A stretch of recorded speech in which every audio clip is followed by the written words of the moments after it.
नाथ भगवान की जय जय जय। गुणायतन के मूल नायक श्री चंदा प्रभु भगवान की जय जय जय।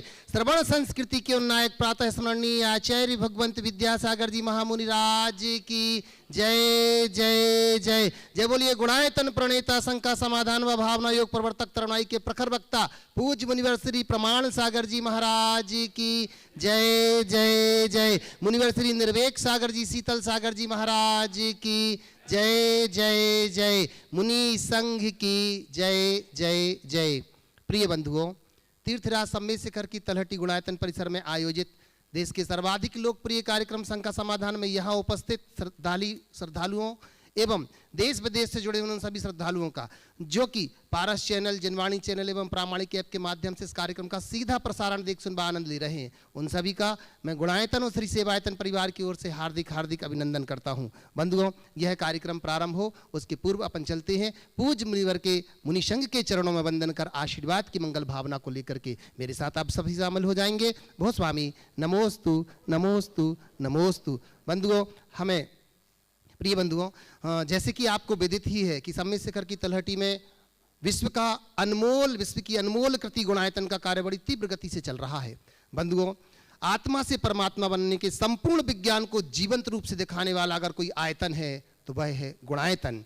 आप सभी गुणायतन में आकर के देख पाएंगे कि वास्तव में पूज्य मुनिश्री की परिकल्पना किस रूप से साकार हो रही है। तो मैं आपसे निवेदन करूंगा, जो लोग अभी तक गुणायतन से नहीं जुड़ पाए हैं, वो गुणायतन के कार्यालय से संपर्क करके इनकी विभिन्न योजनाओं से आप परिचित होकर के उनसे जुड़ सकते हैं। आपका छोटा सा भी सहयोग बंधुओं इस गुणायतन को आगे बढ़ाने में योगदान देगा। बंधुओं, आज जिन्होंने अपने आप को गुणायतन से जोड़ा है, मैं उनके नाम की उद्घोषणा अवश्य करना चाहूंगा और साथ ही अपेक्षा करूंगा कि आप सभी करतल ध्वनि से उनका अभिनंदन जरूर करें। आज जो निर्माण निधि के रूप में यहाँ पर जुड़े हैं, मैं निवेदन करूंगा अगर यहाँ वो उपस्थित हों तो अपने स्थान पर खड़े होकर के मुनिश्री को नमोस्तु करेंगे। श्री प्रकाश चंद जी जैन, अमित कुमार जी जैन सागर से जोरदार ताली बजा करके उनका अभिनंदन करते हैं। अगर यहाँ पर उपस्थित हैं तो खड़े होकर के आशीर्वाद लें। श्री मुकेश जी जैन, श्रीमती नीलम जी जैन जरदावाला परिवार सागर से यह भी आशीर्वाद ले रहे हैं। और श्री अनिल कुमार जी अंधेरिया, श्री अंकुर जी अंधेरिया टीकमगढ़ से जोरदार ताली बजाकर बंधु हम इनका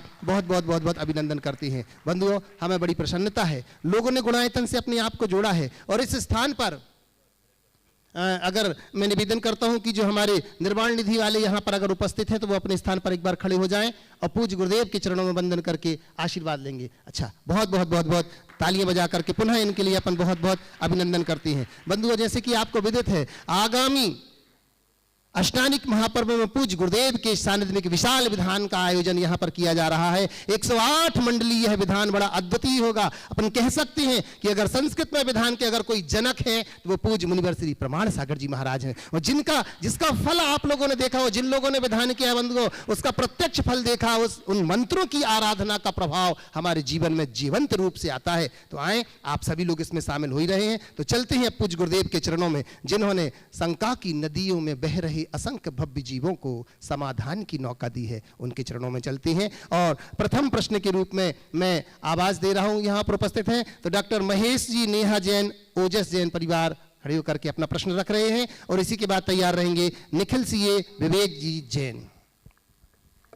मेरे परिवार की तरफ से द्वय महाराजों को नमोस्तु, समस्त छोलक जी महाराजों को इच्छामी। महाराज श्री, मेरा प्रश्न ये है कि हम जब पर्वतराज पर दर्शन करने के लिए जाते हैं तब हमें पर्वतराज को क्या नियम लेना चाहिए जाने के पहले, और वंदना के पश्चात हमें उसके दर्शन करते हुए क्या बोलना चाहिए? जब भी पर्वत की वंदना के लिए निकलो, पहला संकल्प ये कि जब तक मेरी वंदना न हो जाए तब तक के लिए मौन। दूसरा संकल्प लो, जब तक मैं टॉप पर न पहुंच जाऊं तब तक कहीं नहीं बैठूंगा। तीसरा संकल्प लो कि जब तक मेरी पूरी वंदना हो जाएगी तो मुंह में पानी नहीं डालेंगे। चौथा संकल्प लो कि मैं वंदना करूंगा तो जब तक नीचे ना आ जाऊं तब तक कुछ भी खाएंगे पिएंगे नहीं। अपनी शक्ति के अनुरूप आप ये कार्य करें, आपकी वंदना उत्तम हो। जब भी वंदना के लिए जाए आप अपनी गति से चले, दूसरों की चाल से न चले।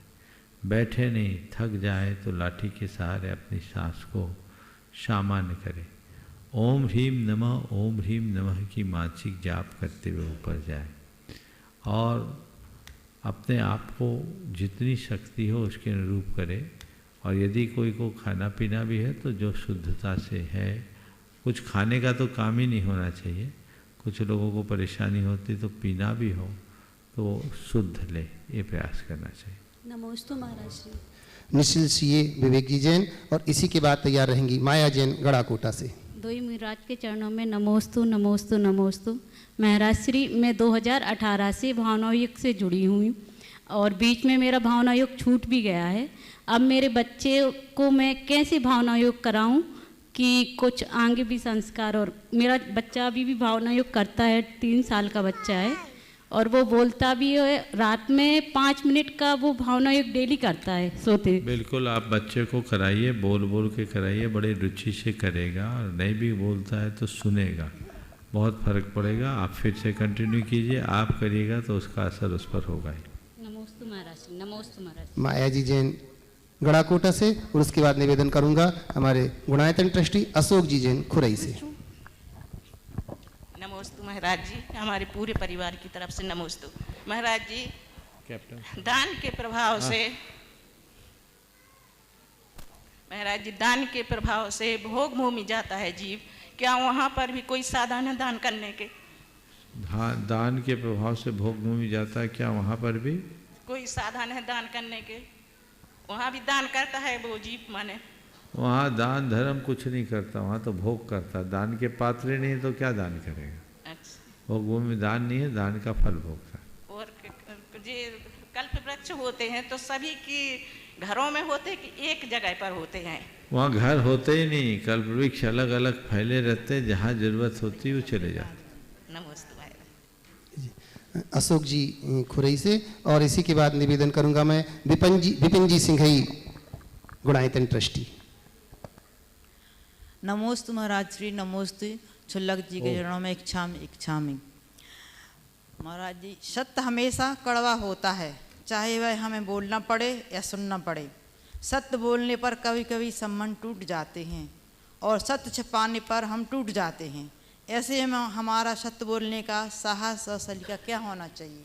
सत्य बोलने से हमारे संबंध टूट जाते हैं और सत्य छुपाने से हम स्वयं टूट जाते हैं। आपने कहा सत्य कड़वा होता, मैं इससे सहमत नहीं। मेरे विचार से जहाँ कड़वाहट है वहाँ सत्य है नहीं। सत्य तो परम माधुर्य का नाम। यदि हमें बोलना है तो मधुरता के साथ बोले और उसी मधुरता में सत्य की अभिव्यक्ति होती है। जो लोग बोलते हैं मैं तो कड़वा सच बोलता हूँ, उसने सच के सार को जाना ही नहीं। सच जो सीधा बोला जाए वो सच नहीं है। सच वही है जो उसके साथ प्रिय भी है। सत्यम ब्रियात प्रियम ब्रियात, ना ब्रियात सत्यम अप्रियम, ना नृतम च प्रियम ब्रियात, ऐसा धर्म सनातन। सच बोलो, प्रिय बोलो, अप्रिय सत्य मत बोलो और प्रिय असत्य मत बोलो। यदि इस नीति को अपना करके चलेंगे तो न संबंध टूटेंगे न स्वयं टूटोगे। नमोस्तु महाराज श्री, नमोस्तु। मैं निवेदन कर रहा हूं विपिन जी Singhai Gunayatan trustee.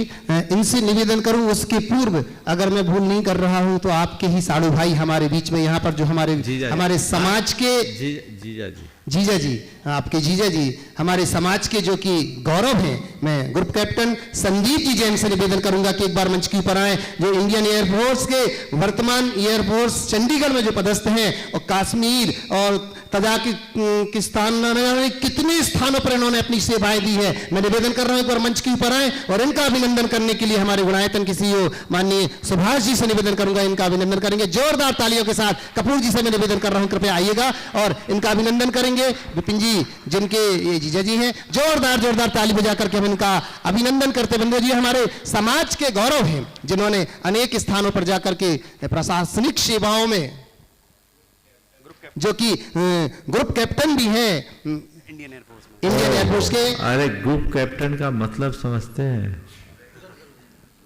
Wing commander से भी ऊपर बहुत बढ़िया। अपन पूरा देश उस समय गौरवान्वित हुआ। कोई महिला बुला लो, महिला। मैं निवेदन करता हूं एक बार मंच के निकट आए और उनका अभिनंदन करने के लिए मैं निवेदन कर रहा हूं। साथ ही मैं कीर्ति जी से निवेदन करता हूं, कृपया कीर्ति जी दिल्ली आए, इस अभिनंदन की कड़ी में आपका सहयोग होवे। हमारे गुणायतन ट्रस्टी माननीय कीर्ति जी से निवेदन कर रहा हूं, कृपया आइएगा और जोरदार तालियों के साथ इनका अभिनंदन करते हैं। और साथ ही वो अपना प्रश्न भी रखेंगे पूज्य गुरुदेव के चरणों में, और उसके बाद हमारे विपिन जी भी अपना प्रश्न रखेंगे। मैं आप सबसे कर लीजिए पहले।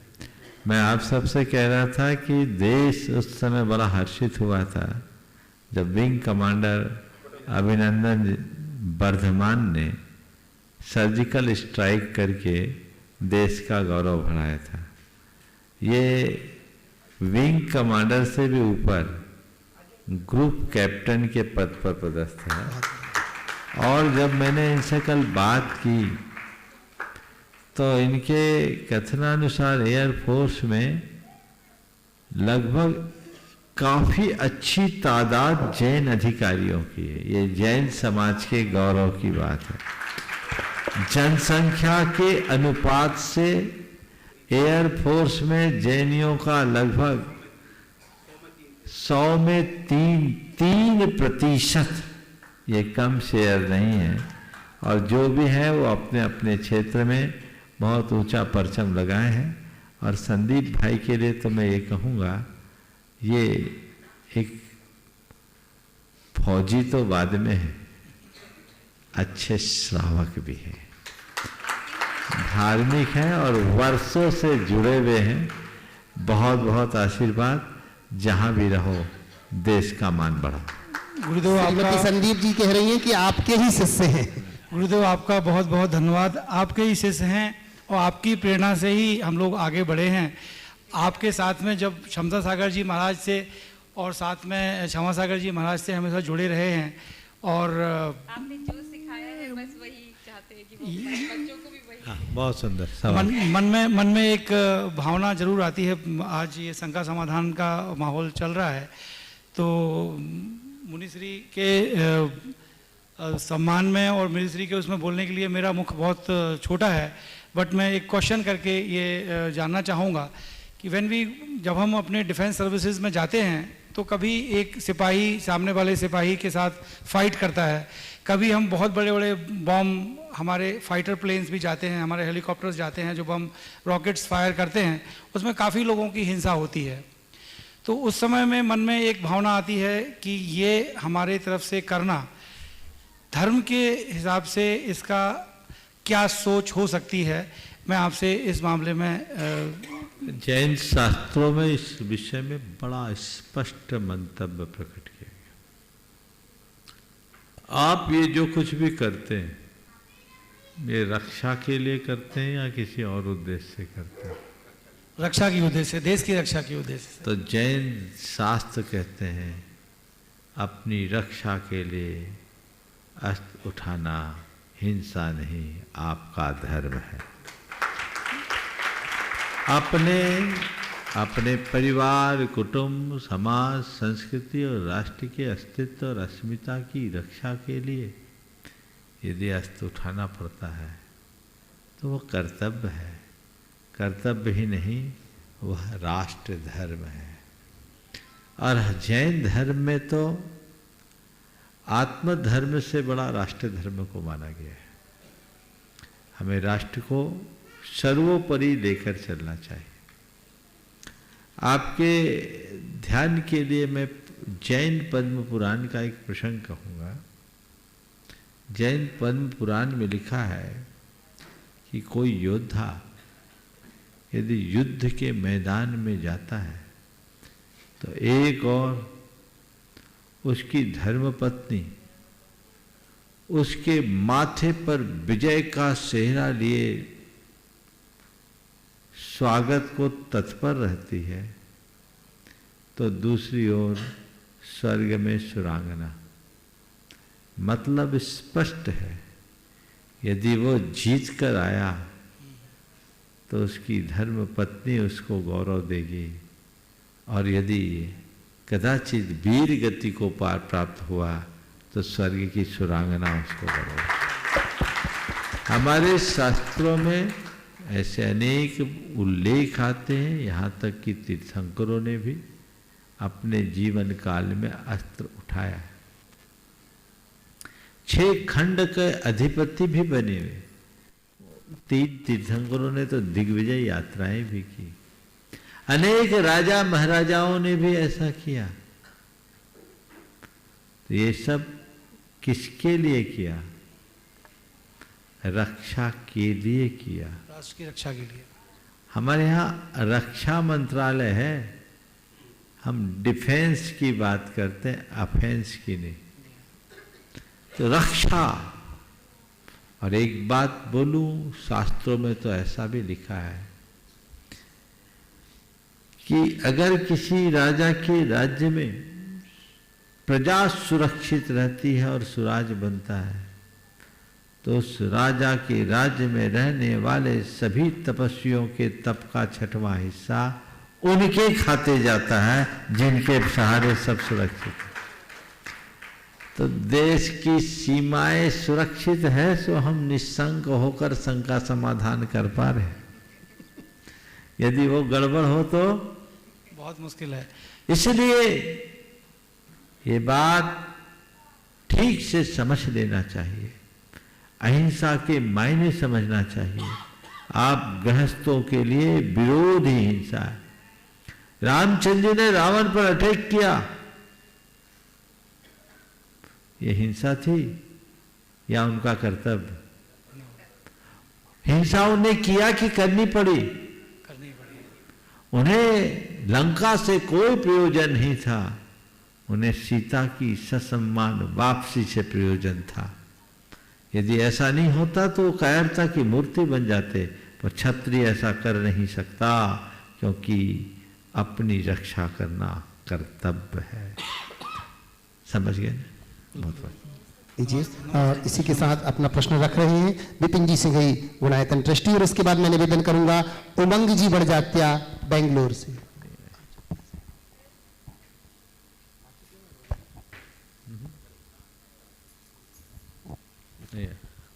गुरुदेव के चरणों में नमोस्तु, क्षुल्लक जी के चरणों में इच्छामि। गुरुदेव, हम लोग सामाजिक कार्यों में अग्रणी भूमिका निभाते हैं और कई बार हमें ऐसा महसूस करते हैं कि हमारे मन में जो विचार चल रहे हैं समाज सेवा के, और या कोई प्लानिंग है हमारे किसी प्रोजेक्ट को लेके, तो कई चीज़ों में हम लोग कई लोगों को संतुष्ट नहीं कर पाते हैं। और जब संतुष्ट नहीं कर पाते तो उनकी तरफ से गलत स्टेटमेंट आते हैं, तो हम अपने आप को उस समय अभागे से महसूस करते हैं कि हमें ये काम करना चाहिए कि नहीं करना चाहिए। कई बार ऐसा लगता है कि हम बैकफुट पे आ जाएं और वापस चले कि छोड़े, ये कोई अपने मन का काम नहीं हो रहा है। तो ऐसे में गुरुदेव हमें क्या करना चाहिए? समाज सेवा छोड़ देनी चाहिए? बहुत ही गंभीर सवाल किया। इस संदर्भ में मैं एक बात कहूँगा, किसी व्यक्ति या व्यक्तियों की संतुष्टि के लिए काम मत करो। समाज की समुन्नति और खुद की संतुष्टि के लिए काम करो। इस सूत्र को आत्मसात कर लो। हम जो काम करें समाज के व्यापक हितों में के लिए करें, पूर्ण निष्ठा, लगन और ईमानदारी के साथ करें। परिणाम जरूर आएगा और उससे हमें संतुष्टि मिलेगी। कोई जरूरी नहीं कि हमारे द्वारा किए गए कार्य सबको पसंद आए। बहुत सारे आलोचक होते हैं, और यदि कोई आलोचना करते हैं तो आप उनकी समीक्षा करिए और तय कर लीजिए, ठीक है, अगर मेरी कोई कमी रह गई तो अगली बार मैं इसे पूरी करूँगा। और अगर उनकी आलोचना अर्थहीन है, आधारहीन है, तो उसकी तरफ ध्यान मत दीजिए। घबराना नहीं चाहिए। आप जैसे लोगों के मन में अगर ये आ जाएगा कि समाज सेवा करूं कि नहीं करूं, तो फिर करेगा कौन? एक बात ध्यान रखना, समाज सेवा करने का पुरस्कार जीते जी नहीं मिलता, मरने के बाद ही मिलता है। यदि तुम चाहते हो कि मेरी समाज सेवा का प्रमाण पत्र मुझे जीते जी मिले, तो घर बैठो।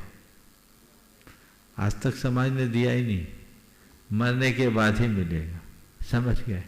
तो वो समझकर अपना काम करेंगे तो परिणाम अपने आप बेहतर आए। नमोस्तु गुरुदेव। मैं सबसे पहले निवेदन करूंगा हमारे गुणायतन के सीईओ माननीय सुभाष जी, और फिर उसके बाद तैयार रहेंगे वृत्ति श्रावक श्रेयांश जी शास्त्री सागर से। परम श्रद्धेय मुनिद्वय के चरणों में शत नमन। मंच पर विराजमान सभी छुल्लोक महाराजों के चरणों में सादर इच्छामि। गुरुदेव, आज एक बहुत ही दुखद समाचार के यहाँ प्रस्तुत होना पड़ा। छिंदवाड़ा से हमारे गुणायतन ट्रस्टी श्री बाबूलाल जी पाटोदी का भी परसों 8 तारीख को समाधि मरण पूर्वक देवलोक गमन हुआ। गुरुदेव, बाबूलाल जी बहुत देवशास गुरु के प्रति समर्पित और आपके तो विशेष रूप से भक्त थे। अभी पिछले वर्ष तो करीब 200 लोगों को लेकर यहाँ आए थे आपके चरणों में, सबको शिखर जी की यात्रा कराई उन्होंने। ऐसे महत्वपूर्ण स्तंभ को खो देने से हम सभी बहुत संतप्त हैं गुरुदेव, तो आपका आशीर्वचन इस विषय में। देखिए, बाबूलाल जी की बात आपने की है। बाबूलाल जी जैन समाज के एक बहुत ही मजबूत स्तंभ थे। छिंदवाड़ा समाज में तो उनकी एक अलग पहचान थी ही, पूरे समाज में भी उनकी एक बड़ी पहचान थी। परम पूज्य गुरुदेव के भी बड़े अनुरागी और गुरुओं की सेवा उन्होंने आखिरी तक की। उन्होंने अपने घर में एक मंदिर भी बना रखा और उसका फल भी उन्होंने पा लिया। 3 दिन पहले जब उनकी तबीयत खराब थी, वहाँ से मेरे पास समाचार आया था, मैंने भी अपना आशीर्वाद भिजवाया और वो पूरी समाधि जैसी तैयारी की और अंत में उन्हें मुनियों का सानिध्य भी मिल गया। ये अपने आप में बहुत बड़ी उपलब्धि है। तो ये चीज़ें बहुत दुर्लभता से प्राप्त होती है। उम्र तो कोई किसी की नहीं जानता। हम ये नहीं कह सकते कि किसकी उम्र पक्की थी, किसी की कच्ची थी। जाना किसी का अच्छा नहीं होता, लगता नहीं, लेकिन यदि कोई अच्छे परिणामों से जाता है तो उसका आना सार्थक हो जाता है, और जिसका आना सार्थक होता है उसका जाना भी सार्थक होता है। मैं पूरे पाटोदी परिवार को आशीर्वाद देता हूँ कि अपने बाबूजी के पद चिन्हों पर चलो। उन्होंने अपना बहुत ऊंचा आदर्श समाज के बीच छोड़ रखा है। उस आदर्श को आप सब भी अनुसरण करें और आगे बढ़ें और इसी तरह मोक्ष मार्ग पर चलते हुए अपने जीवन का कल्याण करें। यही मेरा आशीर्वाद। नमस्ते। वृत्ति श्रावक श्रेयांश जी शास्त्री सागर से, और इसी के बाद मैं निवेदन करूंगा गुणायतन के प्रति समर्पित माननीय कपूर जी कोटा। गुरुवर के चरणों में नमोस्तु, परिवार की ओर से भी नमोस्तु। गुरुवर में आज पर्वरात पूर्वज की वंदना करके आ रहा था तो मुझे एक गुजरात का दाम्पत्य मिला। तो दाम्पत्य ने कहा मेरे से, आपके जूता चप्पल कहाँ हैं? तो मैंने कहा मैंने तो जूता चप्पल छोड़ दिया है, 16 साल 8 महीने हो गए। तो दोनों जूता चप्पल पहने हुए थे। तो मैंने कहा एक पर्यटक जब भारत में आता है तो उसका प्लेन लैंड होता है तो लोग देखते हैं कि आपके जूते चप्पल कहाँ हैं। तो बोले भारत को एक मंदिर कहा जाता है, भारत को एक मंदिर कहा जाता है, भारत में बहुत अच्छी पूजा भक्ति होती है, तो मैं भारत में जूता चप्पल पहन के नहीं जाता हूँ, इसलिए मैं जूता चप्पल पहन के नहीं आया हूँ। तो इतना अच्छा पर्वराज सिद्ध क्षेत्र है जहाँ कणकण पवित्र है, वहाँ लोग जूता चप्पल पहन करके जाते हैं और वंदना करते हैं, टोंग की भी वंदना करते हैं। जबकि अभी अभी वहीं गुजरात के माननीय प्रधानमंत्री नरेंद्र जी मोदी अभी आचार्य श्री विद्यासागर महाराज जी के दर्शन करने आए थे तो जूता चप्पल पहन के नहीं आए थे। इवन मैंने देखा उन्होंने मोजे भी नहीं पहने थे। तो मैंने उनको कहा कि जूता चप्पल पहन करके मंदिर जी में नहीं जाते। पर मेरा प्रश्न ये है कि ये पर्वराज पर्वत जो सिद्ध क्षेत्र है शिखर संबेद शिखर जी, इसमें जूता चप्पल पहन करके लोग जाते हैं, तो जाना चाहिए कि नहीं जाना चाहिए? नमस्ते गुरुदेव। देखिए, सहज बात है, हम दूसरों को कैसे रोक पाएंगे जब खुद नहीं रोके। हमें ये समझना चाहिए कि हमारे लिए पर्वत कोई सामान्य पर्वत नहीं है। ये संबेद शिखर शाश्वत तीर्थ है, इसका कनकर पूज्य है, ये तो सिद्ध निषीद का है, ये हमारे लिए मंदिर से भी ज़्यादा पावन है। तो इस पर्वत पर हम यदि जूते चप्पल पहन कर जाते हैं तो एक प्रकार की असाधना ही जी। लोग ये धारणा बना रखे हैं कि हमारी टोक ही हमारे लिए पूज्य है। यदि आप 24 टोकों को ही अपने या 20 टोकों को ही पूज्य मानोगे और जूते चप्पल लेकर के जाओगे तो फिर इस पर्वत की पवित्रता कहाँ बचेगी। आज पर्वत की पूरी पवित्रता आपके ही कारण खंडित हो रही। लोगों को चाहिए कि वो उससे बच करके चले और अपने जीवन को उसी अनुरूप बढ़ाने का प्रयास करें। जी बिल्कुल ऐसा नहीं होना चाहिए। जी नमस्ते।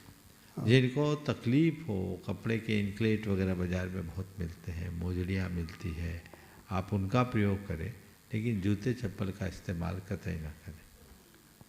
निवेदन कर रहा हूँ हमारे गुणायतन के लिए पूर्ण रूप से समर्पित माननीय कपूर जी कोटा, और उसके बाद सीधे मैं मुनि संघ के चरणों में चलूँगा। आदरणीय हमारे अरुण भैया जी। मंचासीन दोनों गुरुओं के चरणों में मेरा, मेरे परिवार का नमोस्तु नमोस्तु नमोस्तु। मंचासीन सभी शुल्लक जी महाराज के चरणों में इच्छामि इच्छामि इच्छामि। गुरुदेव, मेरी एक जिज्ञासा है, उस पर आप प्रकाश डालें। हिंदी की बिंदी प्राकृत भाषा की देन है। हिंदी की बिंदी प्राकृत भाषा की देन है। यदि जैन संस्कृति या जैन धर्म ने प्राकृत भाषा को नहीं बचाया होता तो ये ऐतिहासिक भाषा लुप्त सी हो जाती। भारतीय परंपरा यदि सुरक्षित है तो सिर्फ जैन संस्कृति और जैन धर्म के साथ ही सुरक्षित है। कृपया इस पर प्रकाश डालें। देखिए, बात बहुत गहरी और समझने की।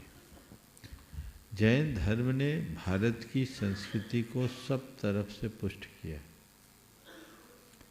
भाषा और साहित्य की दृष्टि से भी जैन धर्म ने भारत को पूरी तरह पुष्ट किया।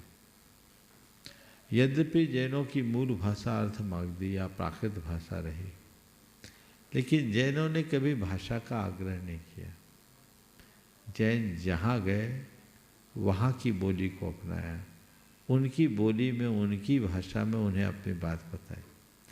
तो लगभग सभी भारतीय भाषाओं में विपुल जैन साहित्य रचा गया और लोग उसी से आगे बढ़े। तमिलनाडु के इतिहास को मैं जब पढ़ रहा था तो पता लगा तमिल साहित्य से यदि जैन साहित्य हटा दिया जाए तो कुछ बचेगा ही नहीं। तो प्राकृत भाषा आज हमारी मूल भाषा है, हमें उसके प्रचार प्रसार के लिए काम करना चाहिए।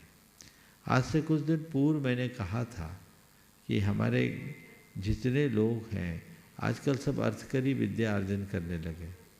तो जिन यूनिवर्सिटीज़ में जैन चेयर है, जैन दर्शन के लिए स्थान है या प्राकृत वगैरह के, वो भी छात्रों के अभाव में बंद होने की कगार में। तो मैं आप सबसे कहता हूँ कम से कम रिटायरमेंट के बाद तो आप कोर्स ज्वाइन करो। महिलाएं तो कर सकती है, यूनिवर्सिटी से रेगुलर स्टूडेंट की भांति करें। विद्यार्थी की कोई उम्र नहीं होती। आप ऐसा करें तो बहुत उत्तम होगा। हमारे साथ शांतिलाल जी बाबा जी थे, 84 साल की उम्र में मुझसे कहते थे, महाराज मुझे साइकोलॉजी से एमए करने दो। डबल एमए तो थे वो पहले से, 84 साल की उम्र में कहते थे मुझे साइकोलॉजी से एमए कर लेने दो। तो ये उमंग होती है, लगन होनी चाहिए। व्यक्ति को अवसर और अनुकूलता के अनुसार अपने अध्ययन और सीखने की वृत्ति कम नहीं करनी चाहिए। अगर आप चाहते हैं कि भारत सरकार प्राकृत और जैन दर्शन को प्रमुखता देते रहे तो आपको उसमें दाखिल होने की ज़रूरत है। आप वो कार्य कीजिए। हम जैन धर्म और जैन संस्कृति को जानें, क्योंकि भाषा में संस्कृति का प्रवाह होता है। जब तक हम भाषा को नहीं समझेंगे संस्कृति को नहीं पहचान पाएंगे।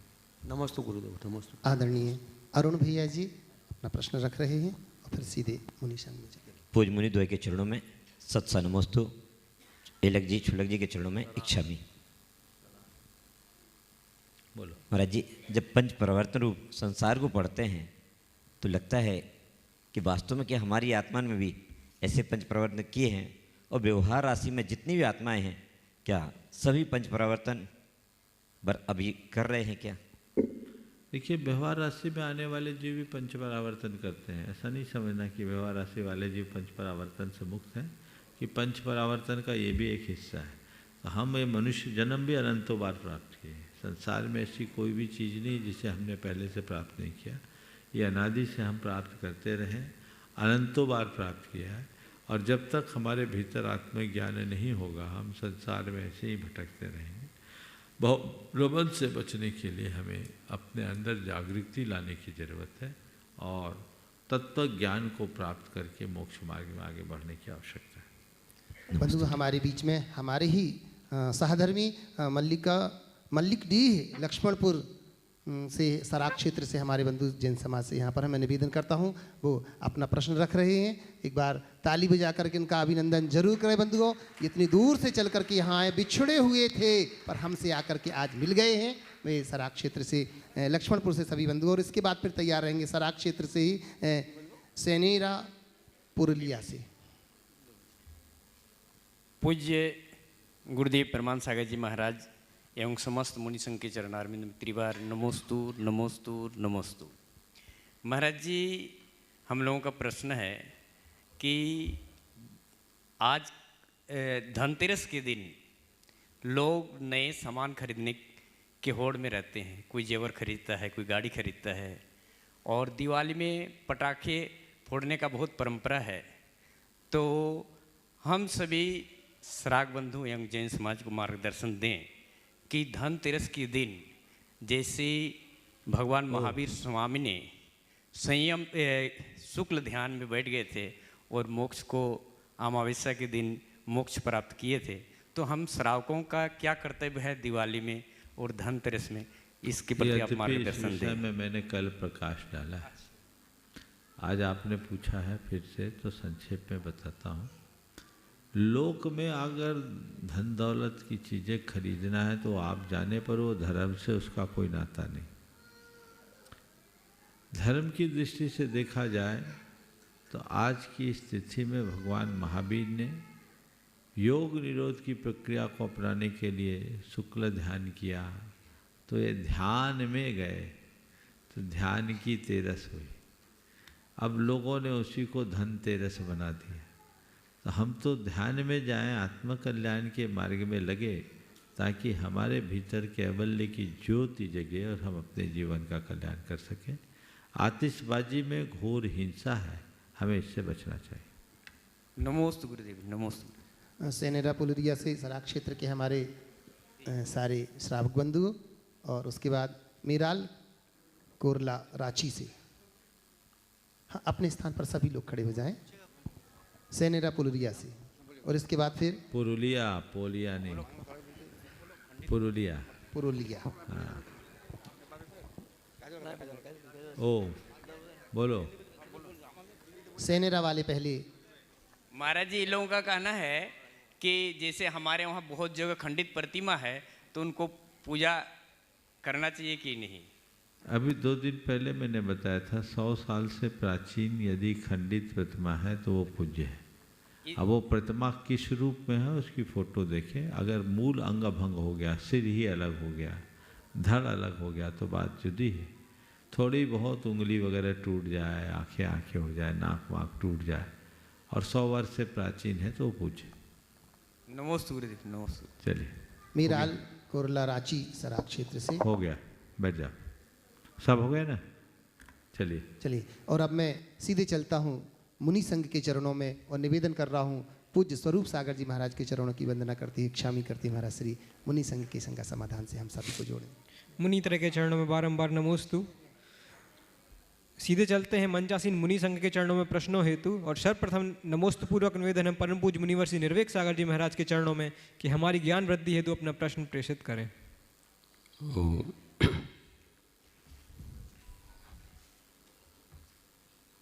पांच पाप को त्याग करके साधु बनना तो बहुत कठिन है। क्यों भैया? सरल है कि कठिन है? बहुत कठिन।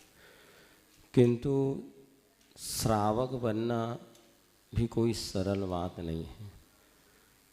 और इस पंचम काल में जबकि स्त्री पुरुषों में एक समानता की होड़ लगी है, ऐसे समय में गृहस्थ आश्रम को बहुत शांतिपूर्वक आनंद के साथ व्यतीत हो, इसके लिए अनेक नीतिकार अनेक नीतियाँ निर्धारित करते हैं।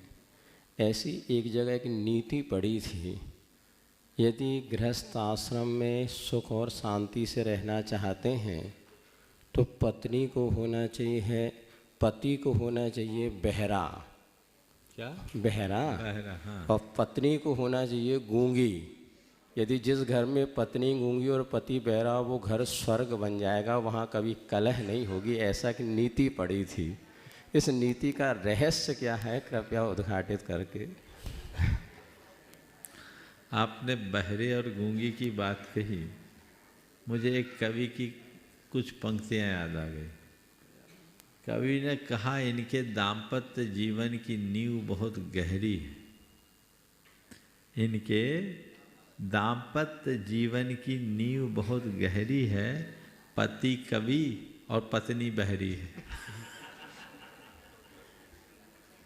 हालांकि उन्होंने एक हास्य के इरादे से कहा, लेकिन बात बिल्कुल सही है। सवाल बहरे और गूंगे होने का नहीं है, सवाल आपस की समझ को विकसित करने का है।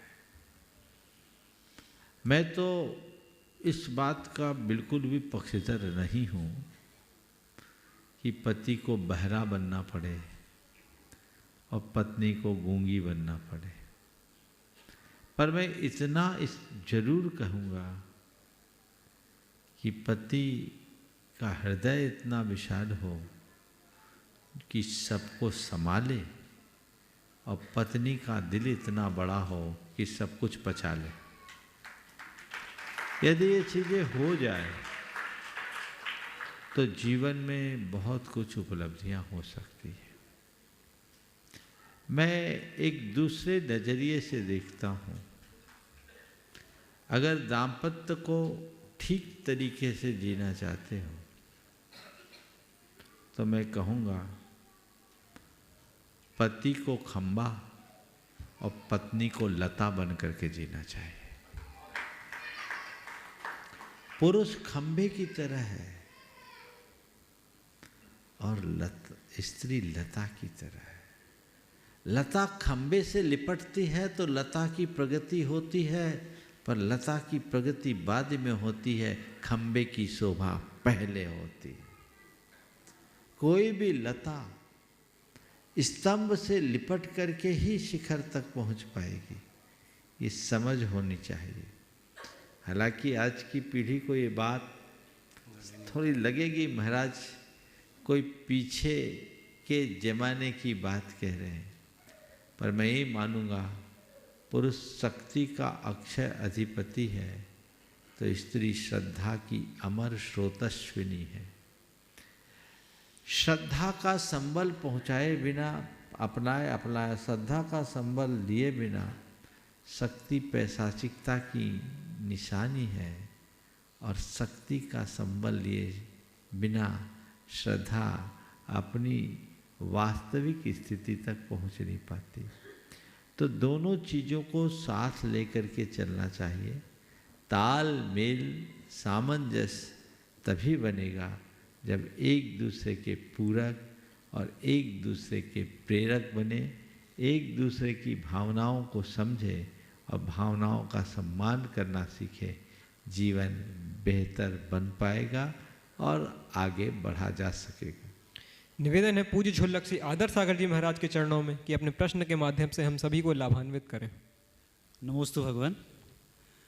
महाराज जी, श्रावकों के लिए प्रतिमा व्रत बहुत पुण्य की क्रियाएं हैं, जिसमें 5 अणुव्रत, 3 गुणव्रत, 4 शिक्षाव्रत का पालन करते हैं, पर यह प्रतिमा सभी लोग नहीं ले पाते। सामान्य रूप से बहुत से श्रावक भावना तो भाते हैं पर नहीं ले पाते।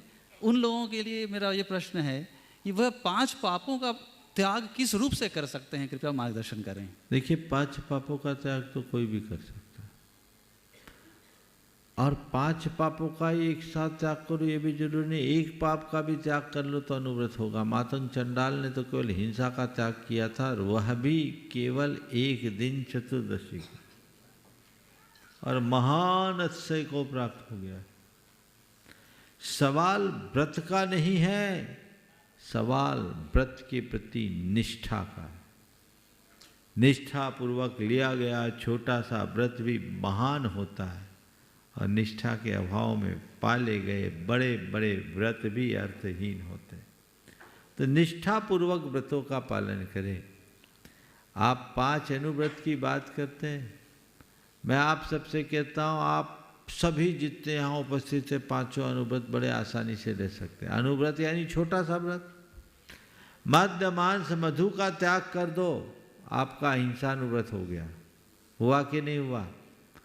आप मादक पदार्थों का सेवन बंद करें, मांस भक्षण का सेवन बंद करें और शहद का सेवन बंद करें। शहद महान पाप है। एक बूंद शहद की प्राप्ति में 7 गांव जलाने का पाप लगता है। तो ये मद्य मांस मधु का त्याग अहिंसानुव्रत हो गया। जहाँ मेरा काम सच से चलेगा वहाँ झूठ नहीं बोलेंगे, सत्यानुव्रत हो गया। चोरी, किसी के यहाँ डाका नहीं डालेंगे, सेंध नहीं मारेंगे, किसी का जेब नहीं काटेंगे, किसी का गला धन नहीं निकालेंगे, इस संकल्प का नाम अचौर्यानुव्रत है। अपनी पत्नी या पति के अतिरिक्त अन्य स्त्रियों से कोई संबंध नहीं बनाएंगे, ब्रह्मचर्यानुव्रत हो गया। और अपने परिग्रह की एक स्थूल सीमा बना ले कि मेरे आय के जितने ज्ञात स्रोत हैं मैं उतने में संतुष्ट रहूँगा, या अन्य प्रकार से सीमा बना ले, आपका परिग्रह परिमाण व्रत हो गया। 5 अनुव्रत हो गए कि नहीं हो गए? कितना सरल है, बहुत आसानी से किया जा सकता है। व्रतों में बहुत फ्लेक्सिबिलिटी है, आप किसी भी स्तर पर कर सकते हैं। एक अधिकारी थे, गुरुदेव के चरणों में आए, बोले हम अधिकारी लोग हैं महाराज, हम लोग कैसे अनुव्रत ले सकते हैं? गुरुदेव ने कहा आप एक नियम ले लो, आपके 5 अनुव्रत हो जाएंगे। बहुत पुरानी बात है। वो डिप्टी कलेक्टर के पोस्ट पर थे, तो बोला क्या है? बोले आप रिश्वत का त्याग कर दो। बोले रिश्वत का त्याग करने से क्या होगा? बोले 5 अनुव्रत हो जाएंगे। बोले क्यों? बोले मद्य मांस मधु का तो आपका त्याग है। बोले हाँ त्याग ही है। बोले देखो रिश्वत नहीं लोगे तो तत्संबंधी झूठ से बचोगे कि नहीं? बोले हाँ बच जाएंगे। बोले सत्यानुव्रत हो गया। रिश्वत चोरी है कि नहीं? बोले चोरी, रिश्वत नहीं लोगे तो चोरी से बच जाओगे कि नहीं? बोले बच जाएंगे। बोले आपका अचौर्यानुव्रत हो गया। और आप अपने सदार संतोष व्रत तो आपका है ही। बोले है ही महाराज। तो बोला आपका ब्रह्मचर्य व्रत भी हो गया, और जब रिश्वत नहीं लोगे तो तनख्वाह पर निर्भर होगे, परिग्रह परिमाण व्रत भी हो गया। अनुव्रत बहुत सरल है, बस लक्ष्य की बात है, आप किस रूप में ले सकते हैं। अनुव्रत हमारी पहचान है जिसे अपनाना चाहिए। निवेदन है पूज्य क्षुल्लक श्री चिद्रूप सागर जी महाराज के चरणों में कि अपने प्रश्न के माध्यम से हमें भी बोधि की प्राप्ति कराएं। पूज्य मुनित्रय के चरणों में बारंबार नमोस्तु। महाराज जी, आगम में एक कथा पढ़ते हैं कि एक व्यक्ति ने पक्ष में एक दिन के लिए भी हिंसा का त्याग किया तो वह देवों के द्वारा भी प्रशंसनीय हुआ। तो महाराज जी, धर्म में अहिंसा का इतना महत्व क्यों है और इसको क्यों प्रमुखता दी जाती? कृपया समाधान करें। अहिंसा सब धर्मों का मूल है। बिना अहिंसा के हम धर्म पाल ही नहीं सकते। हिंसा महाअधर्म है और अहिंसा परम धर्म है। हिंसा का मतलब है किसी का घात करना। जब हम किसी को प्राण दे नहीं सकते तो हमें प्राण लेने का अधिकार नहीं है। हमारा धर्म है जियो और जीने दो। हम अपने अतिरिक्त संसार के अन्य प्राणियों के प्रति जब संवेदनशील होंगे तभी अहिंसा को आत्मसात करने में समर्थ हो सकेंगे। तो हमें चाहिए कि हम अहिंसा को अपनाएं, जियो और जीने दो के मंत्र को आत्मसात करके चलें। जैसे हमारे प्राण हैं वैसे ही संसार के अन्य प्राणियों के प्राण हैं। जैसे हम जीना चाहते हैं वैसे ही संसार के अन्य प्राणी भी जीना चाहते हैं। इसलिए हम जिएं, औरों को जीने दें, ऐसा लक्ष्य और ध्येय बना करके चलेंगे तभी अहिंसा को आत्मसात करके बढ़ा जा सकेगा। ओम। और अब मैं निवेदन कर रहा हूँ पूज्य क्षुल्लक श्री स्वरूप सागर जी महाराज के चरणों में वंदन करते हैं कि महाराज श्री आप अपनी जिज्ञासा रख करके, अपनी शंका रख करके हम सबको ज्ञान की प्राप्ति कराएं। और इसके बाद छोटा सा बेटा बहुत देर से लगा तैयार रहेगा, ओजस चैन। नमोस्तु महाराज श्री। महाराज श्री, कई लोगों के जीवन में एक या अनेक ऐसे मित्र होते हैं जो उनकी हर छोटी बड़ी खुशी का ख्याल रखते हैं, मुसीबत पड़ने पर एक पैर पर खड़े होकर काम करते हैं और परिवार से भी ज़्यादा साथ देते हैं। लेकिन ऐसे मित्रों में कई बार कुछ बुराइयां, कुछ व्यसन होते हैं। तो उत्तम तो यही है कि हम उनको उन व्यसन से दूर कर सकें। लेकिन यदि वो अपने व्यसन नहीं छोड़ पा रहे हैं और उल्टा सामने वालों को ही कभी कभी प्रसंगवश अपने में शामिल कर लेते हैं, तो ऐसे मित्रों के साथ कैसा व्यवहार होना चाहिए? ऐसे मित्रों के साथ बहुत गंभीर और जिम्मेदारीपूर्ण व्यवहार होना चाहिए। मैं एक अनुभव की बात करता हूँ। 3 मित्र, जिसमें से 2 मित्र बाहर चले गए पढ़ने के लिए, तीसरा अपने नगर में ही रहा। संगति का शिकार बनकर वो वैष्णवी हो गया, शराब पीना शुरू कर दिया। जब उसके मित्रों को पता चला, वो पढ़ाई पूरी करके आए और देखा कि शराब पीने लगा, तो उन्हें हार्दिक पीड़ा हुई। उन्हें समझाने की कोशिश की, तो ये क्या कर लिया। तो उल्टा उसको भी ऑफर करने लगा, ले ये सब में क्या फ़र्क पड़ता है। तो उसने कहा, देख भाई, मेरी तुम्हारी बचपन की दोस्ती है, हम लोग क्लास 3 से एक साथ पढ़े बैठे, एक बेंच पे बैठे, लेकिन जो काम तुमने किया वो सबको लजाने वाला है, हम इसे कतई स्वीकार नहीं कर सकते। या तो तुम शराब छोड़ो या हमसे दोस्ती छोड़ो। तुम्हारे हमारे बहुत अच्छे संबंध हैं और तुम्हारा हमारे जीवन पर बहुत सारा उपकार भी, लेकिन हम नहीं चाहेंगे कि तुम अपने जीवन को इस प्रकार बर्बाद करो। हम अपने मित्र को अपने जैसा देखना चाहते हैं। चूँकि उनकी दोस्ती बहुत गाढ़ी थी, मित्रों की प्रेरणा से उसे बदलना पड़ा। उसने कहा, तुम लोग ठीक कहते हो, और उसने अपनी सारी संगति बदली। आज वो बढ़िया है, भला है। तो ऐसा नहीं है। यदि आपके हृदय में किसी के जीवन की भलाई की सच्ची भावना है और दृढ़तापूर्वक आप अपनी बात रखते हो, तो सामने वाले पर उसका असर पड़ता है और वही अच्छा परिणाम दे सकता है। तो ऐसा करना चाहिए। ओजस जैन, और इसके बाद मैं निवेदन करूंगा हमारे गुणायतन ट्रस्टी कीर्ति जी दिल्ली से। दोनों महाराज जियों को नमोस्तु और एलक जियों को इच्छामि। महाराज जी, मेरा प्रश्न यह है कि जो पत्थर की प्रतिमाएं होती है, उसमें कौन सा मंत्र यूज़ करते हैं जिससे, और उस मंत्र की महिमा क्या होती है जिससे वो देखो, एक प्रतिमा की प्रतिष्ठा में अनेक मंत्रानुष्ठान होते हैं। उसमें सूर्य मंत्र भी होता है और अन्य मंत्र भी होते हैं। सब गुप्त होते हैं, बताए नहीं जाते, पर उनका प्रभाव ये होता है कि देखते ही प्रतिष्ठा के बाद भगवान के प्रति अपनी दृष्टि बदल जाती है, उनका प्रभाव दिखता है। उनकी महिमा क्या होती है? हाँ, महिमा यही है कि पाषाण को भगवान बना देती है। कीर्ति जी दिल्ली गुणायतन ट्रस्टी, और इसके बाद फिर मैं निवेदन करूंगा हमारी ब्रह्मचारिणी दीदी लोगों से, अंजना दीदी सागर से और भी दीदी। नमोस्तु भगवान, नमोस्तु महाराज श्री छुटक महाराज जी के चरणों में इच्छामि। गुरुदेव, हमारी विशुद्धि और हमारा संयम हमारे उपादान को कैसे प्रभावित करता है? हमारी विशुद्धि और संयम हमारे परिणामों को कैसे प्रभावित करता है? उपादान को देखिए, अगर आपके अंदर संयम होगा, विशुद्धि बढ़ेगी, तो उपादान निखरेगा, हमारी योग्यताएं विकसित होती, क्षमताएं विकसित होती, और यही हमारा लक्ष्य होना चाहिए, यही हमारा ध्येय होना चाहिए। इस दिशा में सतत आगे बढ़े रखना चाहिए। व्रति की मूल उपलब्धि उसकी विशुद्धि। जितनी विशुद्धि बढ़ेगी, संयम बढ़ेगा, और जितनी विशुद्धि और संयम बढ़ेगा, हमारी आत्मा की योग्यता विकसित होगी। योग्यता का विकास ही उपादान का विकास। नमोस्तु गुरुदेव। दीजिएगा, मैं दीदी से निवेदन करता हूँ, ब्रह्मचारिणी अंजना दीदी सागर से। ओम। भूत भविष्य वर्तमान को जानने वाले परमपिता परमात्मा को मैं सत्सत नमन करती हूँ, और उन्हीं के कदमों पर चलने वाले, जैसा कि भारतीय संस्कृति में प्रभु से गुरु का अधिक महत्व हुआ करता है, ऐसे गुरु के बाबत मैं कहना चाहती हूँ कि गुरुवर सामने हो या ना हो, गुरुवर सामने हो या ना हो, मन में मूरत डोलती है। आप बोलते हैं तो बोलते हैं, आपकी तस्वीर भी बोलती है। ऐसे त्रय मुनिराजों के चरणों में नमोस्तु, और छुल्लक मुनिराजों के चरणों में भी इच्छामि। महाराज जी, मेरा प्रश्न है कि 10 धर्मों में सर्वश्रेष्ठ धर्म कौन सा है? 12 तपों में सर्वश्रेष्ठ तप कौन सा है? 4 प्रकार के जो दान हैं, उन 4 प्रकार के दानों में सबसे अधिक महत्वपूर्ण दान क्या है? और 12 भावनाओं में सबसे अधिक महत्वपूर्ण भावना कौन सी है? 5 प्रकार के जो स्वाध्याय हैं, उन स्वाध्याय में सबसे पहले कौन सा? तो झड़ी लगा दी है ना। ये सवाल तो हमेशा पूछे जाते हैं, और इसका उत्तर तो सब जगह सुलभ है। प्राय प्रतियोगिताओं में भी ये सब सवाल किए जाते हैं। बहन जी ने अगर और कोई सवाल पूछा होता तो ज़्यादा उपयोगी होता। आप सबको इसका उत्तर पता है। 10 धर्मों में क्षमा धर्म है, और 12 तपों में ध्यान सबसे उत्तम तप है।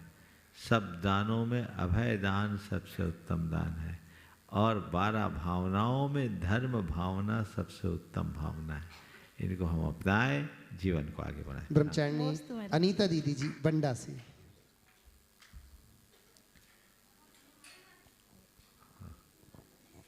त्रय मुनिराजों के चरणों में बारंबार नमोस्तु। छुल्लक जी के चरणों में इक्षामि। महाराज श्री शिष्याणुगय कुशले, शिष्याणुगय कुशले, इसका कितना गहरा और कितना विस्तृत अर्थ हो सकता है? देखिए, ये आचार्य की एक विशेषता है। आचार्य संघ के नायक होते हैं और संघ आचार्य के नेतृत्व में चलता है। जब तक नायक अच्छा नहीं होगा, संघ अच्छा नहीं होगा। संघ का विस्तार और संघ का निर्वाह दोनों आचार्य के ऊपर निर्भर करता है। अनुग्रह, शिष्य के अनुग्रह में आचार्य कुशल होते हैं। किस शिष्य को अपनाना, उस पर कैसा अनुग्रह करना और किस भांति उसका जीवन बनाना, यह आचार्य पर निर्भर करता है। जैसे एक शिल्पी के ऊपर यह निर्भर होता है कि वो उस पाषाण को कौन सा आकार देगा, ऐसे आचार्य वे कुशल शिल्पी होते हैं जो हर अनगढ़ पत्थर को सुंदर मूर्त बनाते हैं। तो ये आचार्य श्री तो सभी को बनाने बता रहा की हूँ। कोशिश तो करते हैं। शिल्पी की विशेषता है जो चुनाव ही उनका करते हैं जिनमें अच्छी संभावना होती है, और जिन पर उनका हाथ लगता है उनकी संभावनाएं अच्छी हो जाती हैं। तो ये तो हम लोगों का अनुभव है। वो तो खुद भी इस बात को कहते हैं, मैं तो था ठेठ, बांस गुरु ने बांसुरी बना दिया। तो ये चीज़ें हैं, ये हमें समझना चाहिए। समय आप सबका हो गया, यहीं पर विराम। बोलिए परम पूज आचार्य गुरुवर श्री विद्यासागर जी नमस्ते। जय बोलिए परम पूज मुनिवर श्री प्रमाण सागर जी महाराज जी की जय जय जय। मुनिवर श्री निर्वेक सागर जी, शीतल सागर जी महाराज जी की जय जय जय। मुनि संघ की जय जय जय।